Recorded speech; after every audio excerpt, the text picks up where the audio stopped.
you tell me why Jimmy got a 0 on his homework assignment last night? Oh, because he didn't do it? I have it right here. It's done. Miss Smith, there's a big difference between the handwriting of an elementary school boy and the handwriting of a grown woman. What are you talking about? That assignment wasn't completed by Jimmy. We have his handwriting memorized. We've been looking at it all year long. Plus, he doesn't even know how to read cursive, let alone write it. Fine. Well, you should still give him credit. Is that right? How so? He told me what to write, and I wrote it for him, so technically, it's still his work. Why didn't he just write it himself? It was like 2 questions.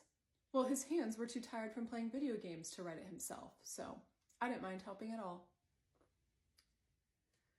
Ma'am, if you don't get out of my classroom right now. You teachers are all the same, with your expectations and your rules, and never letting these kids just be kids. And you never take responsibility for the harm that you're causing. Hey,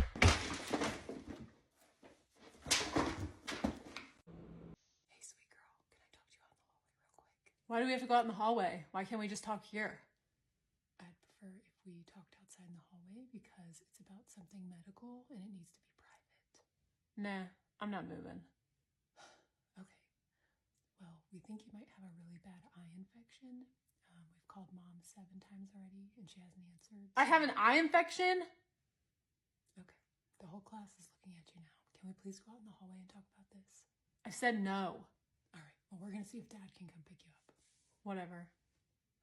Miss Lauder? I don't know where she is. She must have left for the day. I'll tell her you stopped by, though. What you did to Susie today was extremely unprofessional and unacceptable. You embarrassed her in front of the whole class. I tried to handle it privately in the hallway, but she refused to move.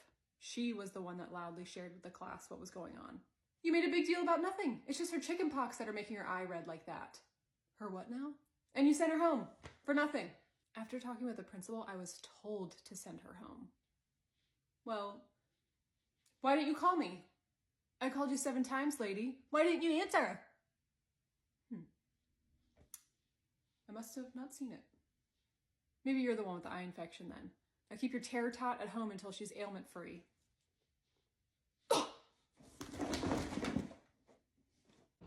I want to hold the baby chicken. Okay, Susie, you have to be very careful. I'm going to lay him in your hands gently and then we'll take a picture of you to show Mom. Ah! Susie! Sorry, I'm afraid of chickens. Honey, tell me that before you take it. Thank goodness he's okay. Time to go home, my little foot fungus. Excuse me. Hey, Miss Smith, glad you're here. Wanted to talk to you about our chicken incident today. Yeah. Why was my daughter the only one not allowed to hold a chicken today? You sent pictures of everyone else holding a chicken except my daughter. Ma'am, she did hold one. She just threw it on the floor faster than I could take a picture. Oh. Yeah. That sounds like her. She does get scared.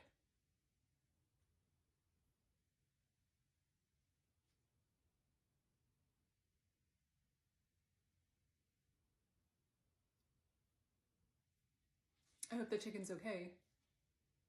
He's great. Thanks. Susie! Mommy will be in the car! Hello? Hey, Miss Smith. It's Miss Lauder. I wanted to call and check on Jimmy after today. I wanted to make sure he was okay. So, what exactly happened? Because I can't get much out of him. I think he's embarrassed. Well, I noticed a really pungent smell in our classroom this afternoon, and I was able to narrow it down to Jimmy. He shared with me that he had had an accident, so we walk up to the nurse to get a change of clothes. Well, why did he have an accident? Are you not letting him use the bathroom? I always give my students breaks throughout the day to use the restroom, and I let them leave class whenever they need to go. Right before the accident even, we all went to the bathroom after class, or after recess, and just like every day, I told them to all go potty, and each of them went in and did their business, even Jimmy. Oh, see, now that's the issue right there. You're telling him to go potty. In our house, that just means go pee, so I'd appreciate it if you started telling the class to go potty and go poop. I will be saying that to the class, but you're more than welcome to tell him that go potty at school just means both. What's wrong with go poop? I think first graders have heard worse. I just don't think... Could you say something like, go potty and go build a dookie castle? You know, keep it more kid-friendly if you need to, I guess. Or you could tell him to drop some potatoes off in the crock pot. We call it that at home too. You know, he'll know what you mean. Miss Smith. Or you could even say, go potty and build some underwater sculptures. His dad calls it that, so he'll know. I'm hanging up now.